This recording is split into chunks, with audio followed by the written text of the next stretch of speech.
I'm Max Brantley with Arkansas Times with Arkansas news headlines on Friday, March the 20th. My first one is a little piece of news we dug up on the Arkansas blog this morning for people who are interested in good government. You are interested in good government, aren't you? You approved Amendment 94 last November to have stronger ethics in government. That's the amendment that said, lobbyists cannot buy dinners for legislators anymore. We've talked quite a bit about how they're getting around that rule. Well, they got around that rule big time last night.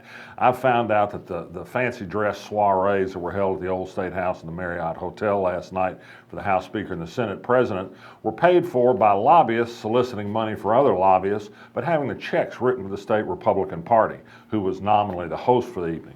Lobbyists paid for the dinner last night, it's pretty clear, but they went through a cutout, a little money laundering scheme. Does that make it legal? I've asked the Ethics Commission to say if it is or it is not. If they say it's okay, we don't have an ethics law anymore, but we pretty well knew that already.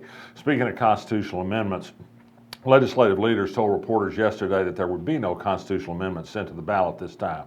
I hope that's so, because all of the several dozen that are pending are either trivial or do very terrible things to public policy. We learned from Amendment 94 this year just how bad these amendments can be when they're painted to be good for you and they turn out to be something entirely different. However, I will not take them at their word that there are no amendments until the session adjourned sine die without one, because I've seen a lot of last-minute finagling on amendments in the past, and this group is capable of doing it again.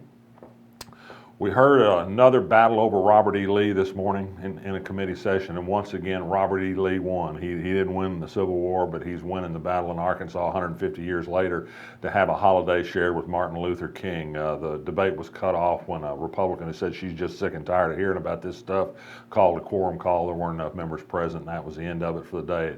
It ended just as Sons of a Confederate Veteran was talking about how racist and discriminatory this bill was. The irony was so deep you needed waiters, I think.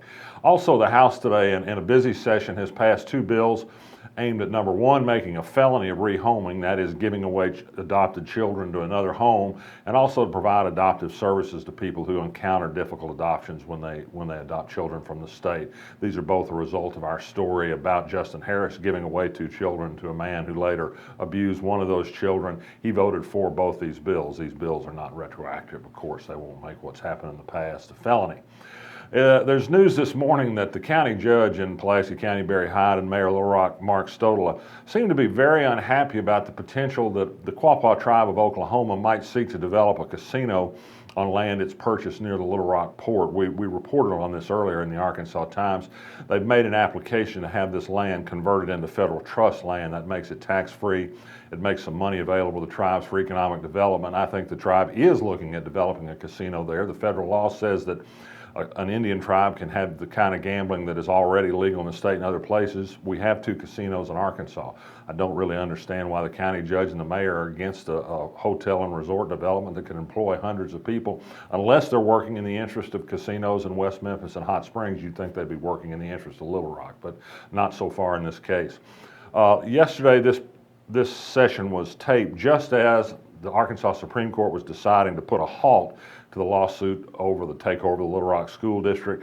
They're going to consider first whether the state can be sued at all over that issue, so that's just going to contribute more confusion to the Little Rock School case for the time to come. Some good news for Arkansas. It got a big headline in Wired, which is a very well-read national publication, about how Arkansas is leading the country in encouraging the teaching of computer coding in schools, a very great skill to have in today's job market. This is an Asa Hutchinson initiative. He does point out some real problems here, though. We currently only have about 20 teachers who are qualified to teach computer coding in Arkansas. Just getting enough people to teach it in every high school is going to be quite a chore. I think the follow-through is everything. The article mentioned that some other states have attempted to have mandatory computer instruction, but haven't always followed through. This year's legislature, indeed, has passed a law that says a high school need not offer some of the required courses if they don't have students sign up to get it. So intentions are good, but getting the job done is something else. And finally, one other little piece of news, financial disclosure filings this week show that Tom Cotton was on the very select invitation list for a Club for Growth winter conference down in Palm Beach at the first of this month. They heard from potential presidential candidates. All the news coverage that did come out of that meeting didn't mention Tom Cotton. Maybe Tom Cotton was down there to have the potential candidates look over potential number 2 man, or as I've suggested, maybe Tom Cotton was looking them over to be a number 2 on his ticket with him as the presidential contender. He is a young man in a hurry. I'm heading to Florida myself tomorrow for a vacation. Good time to leave town. Nearly all the news is bad. I'm Max Brantley. I'll see you if the boat gets back.